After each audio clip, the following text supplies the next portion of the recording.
Hey guys, I'm freezing. So I am waiting in the car. I know, it's the middle of winter and I'm waiting in the car. Kids are getting their needles. So, and I don't want to go in there because my immune system is low right now. And there's sickness in there. They have to go get their needles done, and there's like sickness and colds and all kinds of shit happening in there. So there's no way in hell I want to go in there. So I'm staying out here and waiting. They're in there with their dad, and they're getting their immunization. And I'm a little bit conflicted, and here's why. I feel, and I have no medical proof at all. This is just my own feelings of conspiracy. But I feel like I'm a little nervous about the whole immunization thing. Okay, so I have multiple sclerosis, as I've mentioned in my previous vlogs. Words. I think my mouth is starting to freeze. Okay, so I do have multiple sclerosis, and they have no cure. There's no cure. Nobody knows how it happened or what have you. My theory. I feel like it is a little bit of an environmental thing. It could be, I feel that it was an immunization thing, or food intake. I mean, there's so many different things. It could be environment. It could be a combination of things. Anyway, so that being said, our government, it's we pay for it in our taxes, and we give, immunization to our children. And it's a free service, it's provided, and there's many great things. I mean, there are lots of countries who don't have this wonderful service that our government provides. And there's lots of, there are a lot of controversy over whether people should have it or give their children these medications or immunizations and such. And I mean, we can debate it back and forth between parents, family, friends, all that kind of stuff. And it comes down to choice. And I don't want to believe that the government wants to give us these kinds of diseases. But then again, I don't know, because Big Pharma is Big Pharma. I'm not going to lie. I was very, very torn whether I wanted to get my children immunized. Flu shots, guys. Like, if you read what's in flu shots, I can't get a flu shot. The last time I had a flu shot, I had a severe allergic reaction, and I just about itched my arm right off. And so I no longer can have a flu shot because what the nurse had said is that I am allergic to the preservatives in the flu shot. Don't know what it is, not a chemist, but I'm okay then. The immune system is so compromised that it's so hard to figure out what medications are really going to work for me. Right now, I'm I'm recovering from Stevens-Johnson syndrome. And let me tell you guys, I may not look it, mind you, I've got my face on and such, and you can't actually see, but it is a painful recovery. It's very hard for me to breathe. It's very hard for me to swallow, hard for me to sleep. For the first few days, for the first week, it was hard for me to breathe, to blink, to see. My vision is very so-so. Like, my right eye, it gets tired a lot faster than it used to. Yes, I could say, like, it's all dried up inside, like it's like chalk, I guess I could say. I've been chemically burned on the inside, and it's presenting on the outside. So I have chemical burns on my arms and throughout my body. So there's I've even had blisters. I started having sores in my mouth and in my throat. I almost lost my vision. I was very close to losing my vision, because it could be a lot worse. There's people who have gone through a hell of a lot worse. both with MS and with Stevens-Johnson syndrome. People aren't going to, outside of my personal life, who really know me on the day in, day out, they're not going to understand what I go through. Even if I do tell them, people don't believe me. And I think that's the most frustrating part of being a patient of MS, is that people just don't believe me. And I don't want the pity party, but I want the understanding. I really do. If I could just live a normal life and have no fatigue, be able to keep up, be able to remember things, be able to understand things. Like sometimes my cognitive ability, like some days I'll be like, I'm on top of my game. I know this and this and this. And some days I didn't even know how to write. Literally, like there's some days where I forget how to spell. There's some days where I forget how to form words. I forget certain parts of my past. Like there's so many different factors of the MS affecting the brain part of me that is so unseen. And I just don't understand sometimes. I don't know if it's people like resort to something that's just easy for them to digest in their brain, that it's easy for them to believe that somebody would be able to fake a disease like this, or fake that they're sick, or fake that they can't understand, or fake that they're in pain. I don't know if that's easy for people to believe or what. Like, if it's easy for somebody to say, okay, this person has cancer, so it's believable to understand that they forget things, or that they are in pain, or that they are suffering. I don't understand why there's such a disconnect when it comes to something like MS that you can't necessarily see right away. Like, I don't know, guys. I don't know, like, in the next 5 years, next year, 6 months from now, if I'm going to end up in a wheelchair, if I'm not going to be able to speak, if I'm going to be completely, invalid. I don't know. I personally can't grasp that. Like, if somebody were to say to me, I have MS, I could not bring myself to say you're faking it. I've had former friends say to me that it's psychosomatic.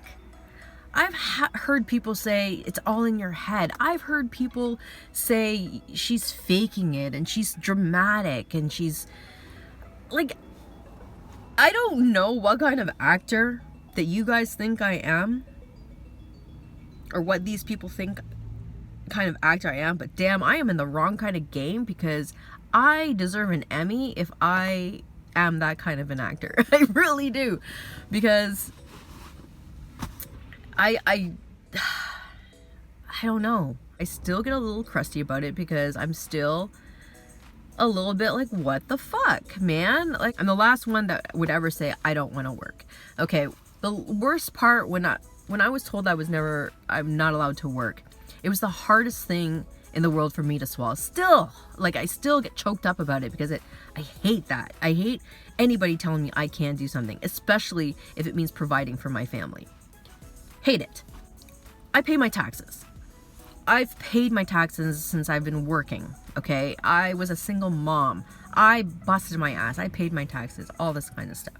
And what really irks me is I live in a beautiful country, and they provide amazing social services that are provided to help families like myself who, I have a large family. I have 6 children in total. I do have, adult children now, but at the time, majority of them were, or all of them were children at the time. I was not allowed to work. So what do? We have disability. And being on disability, I find it to be such a double-edged sword, because people look at it like it's welfare. And not that welfare is a bad thing either. And I don't understand why people look so harshly and down on it. I really don't. It's such a sad thing in this society. And I don't know what it is, the cynical thought of social services helping. And it's like, God forbid, guys, that you would be in that situation, that you were sick and had to take this. God forbid that you're in a situation that you lost your job and you had to get welfare, or you had to get social assistance to help your families, to feed your families. Like, I don't know if that's pride or what. Like, and there's people that get angry or they get upset that you have to take these funds, and they act like it's I'm taking it out of your pocket. And listen, guys, I paid my taxes. The money that I am accepting is my own, because I paid for my taxes. I've paid for this service. As a Canadian, I feel that we need to do better. Just be a little bit more sensitive, okay? When somebody is disabled, okay, it's not their choice. The government does not just give money to just random people who say, you know what, I have a chronic illness, just shoot me some dough. No, that's not how it works. There are certain criteria, very, very high standards of criteria that you have to meet, a certain threshold you have to meet before you will even be looked at, before you will even be given anything, okay? I have children, and if I were to go to work being in a high stress world, and being in the job, the credentials that I have, in the job field that I do, I would be at risk of dying. And I don't want to die on the job when I have children. How would that make any sense when the government is sitting here saying, listen, all that money that you paid in, all those years of you working, we got it right here. And we're providing it for you because you're now sick. And we want you to live, and we want you to have a good life, and we want you to have family time. We want to spend more time with your family, because that's what's more important. And I have experienced so much negativity about me being disabled, and it's really, really quite disturbing and really quite sickening. Sometimes people react differently when people you love get sick. Some people react with, oh, I'm here to help you and I'm going to be there for you. And don't get me wrong, a lot of my friends and family were there. Bam, right there, helping me, all that kind of stuff. But sometimes, people get scared. In this day and age, people do need help. And a lot of people don't reach out for help because of it, because of the stigma that it carries. And I will never apologize for the fact that I am on disability. I will never apologize for the fact that I'm getting help, because I lived for the first 5 years apologizing and being ashamed for being disabled. I'm not gonna do that anymore. No. Why? Why? Because other people feel uncomfortable. And as an MSer, and I'm speaking not just as an MSer, as for people, speaking for other people who are disabled, we're not here to make other people feel comfortable. We are already uncomfortable. And it makes them feel weird. It makes them feel like, I don't know what. I don't know if they think that we're on vacation. I don't know if they think that this is like the things you see, like pictures and stuff like that. Listen, guys, come on. It's just like a photograph. Like, back in the day when you used to have actual pictures, physical photographs, you're not going to see pictures of us when we're sick, or when our